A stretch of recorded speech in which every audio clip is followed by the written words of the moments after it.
ঘটনাটা আনুমানিক আধা ঘন্টার আগে। তো ওই মুহূর্তে আমরা বিআইপি যাইব, ঠিক আছে, এয়ারপোর্টে। তো তখন আমরা বিআইপি লয়ে খুব হেডেক ছিলাম। ওই মুহূর্তে একটা অ্যাক্সিডেন্ট হয়ে গেছে। আমরা তখন এখানে স্পটে ছিলাম না, একটু দূরে আসলাম, ডেপ্লয় করতেছি স্টাফ। এমন সময় একটা শুনছি অ্যাক্সিডেন্ট হয়েছে কুইয়া। তো আইয়া স্পটে স্কুটির মধ্যে মহিলা পাইছি না, মহিলা গেছে অলরেডি কোনো ইয়াতে হসপিটালে। এখনো কোন জায়গাতে আছে আমরা খোঁজ করুম। কিন্তু যে গাড়িটা আর আল্টো গাড়ি বোধ, এটা কি গাড়ি?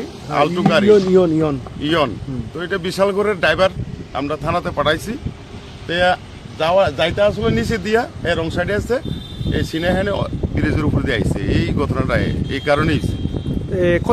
কতজন আহত হয়েছে কিছু খবর পাইছে? একজন, যে স্কুটির মধ্যে মহিলাটা আসলে একজনই। ও স্কুটিটা মহিলা চালাচ্ছে? হ্যাঁ, মহিলা আসলে। আচ্ছা, তো গাড়িটা রং সাইডে আইছে কারণেই অ্যাক্সিডেন্ট হয়েছে, এটাই আর কি। আপাতত আমরা এটা দেখুন মহিলাটা কই আছে, কোন হসপিটাল আছে, আমরা যোগাযোগ করবো। মানে বিআইপি অলরেডি গেছে আমরা গাড়িটা পাস করে গাড়িটা দিয়ে দিব, থানাতে নিয়ে যাবো।